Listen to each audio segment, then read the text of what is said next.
Deuxième point loupe, apprivoisez vos émotions. Qui n'a jamais été sous l'emprise d'une peur consciente ou inconsciente? Qui n'a jamais vécu une crise de colère? Qui ne s'est jamais laissé envahir par la tristesse ou la dépression? Les émotions influencent nos décisions et nos comportements. Alors, comment retrouver la maîtrise et plus de sérénité quand les émotions deviennent trop envahissantes? La première chose qu'il faut savoir, c'est que nous ne sommes pas faits pour contrôler nos émotions. Elles ont une fonction vitale, elles ont leur utilité. Je vous invite à aller voir le premier point loupe si ce n'est pas encore fait. Quand nous essayons de contrôler une émotion, on dit qu'elle devient stagnante. Dans le Tao, on estime qu'une émotion non exprimée qui devient stagnante va ensuite se cristalliser dans notre corps. Donc, tenter de contrôler une émotion n'est pas la clé. Ça correspondrait à mettre un masque toute notre vie. Plutôt que de les contrôler, je vous invite à les identifier, à les exprimer et ensuite à les apprivoiser. Je vous l'avais dit dans la vidéo précédente, les émotions sont au service de l'adaptation et de la survie. Chacune des 7 émotions universelles a sa propre utilité.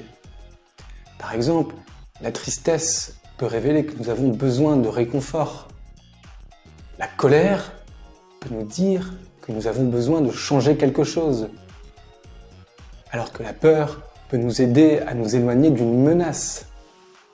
Mais il y a d'autres émotions que ces 7 émotions universelles.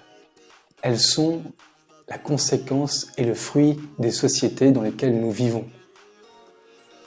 Sadhguru, un sage indien que j'apprécie beaucoup, disait que la culpabilité est une émotion socialement cultivée. Elle est un poison dirigé envers nous-mêmes. La honte, la culpabilité, l'angoisse, la haine, toutes ces émotions modernes que nous pouvons vivre dans nos sociétés sont cultivées par des dogmes, sont cultivées par des conditionnements individuels, familiaux ou collectifs que nous entretenons en permanence. Il faut faire ci pour réussir, il faut faire ça pour plaire, il faut être comme ça pour recevoir de l'affection des autres, il faut faire ci pour ne pas être jugé. Et si je ne fais pas ça, il pourrait y avoir une menace.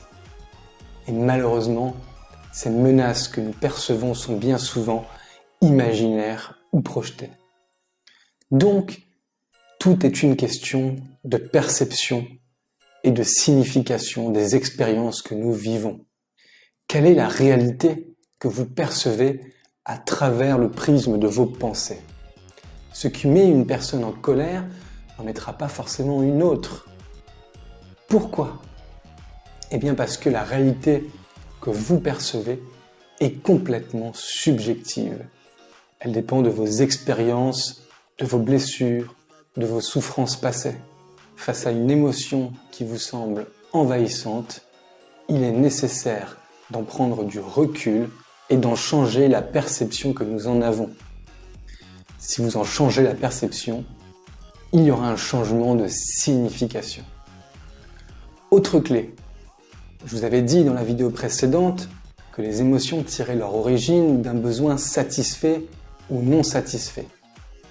Nous avions donc besoin, émotion, puis réaction.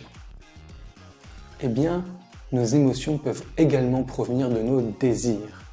Et qu'est-ce qu'un désir? Un désir, c'est un besoin qui a été sublimé.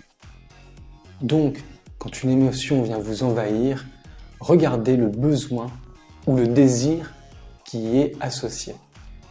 Ce besoin est-il encore légitime? Devez-vous le réactualiser?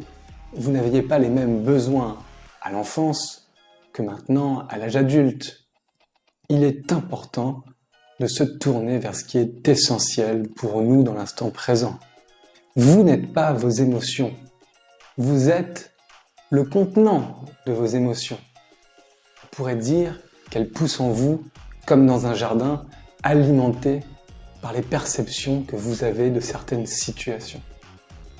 Vous devez donc modeler vous-même ce jardin et apprendre à le cultiver et à l'entretenir. Votre jardin intérieur doit être propice à la vie que vous désirez et aux projets que vous souhaitez réaliser. Si vous arrivez à changer la perception d'une expérience négative que vous avez eue et à reprogrammer la signification, alors vous transformez votre vie et votre destinée. Dans le prochain Point Loupe, on parlera des croyances limitantes. Si vous avez aimé cette vidéo, likez-la et laissez-nous un commentaire. Abonnez-vous à la chaîne si vous souhaitez recevoir les notifications des prochains épisodes. À très bientôt pour le prochain Point Loupe.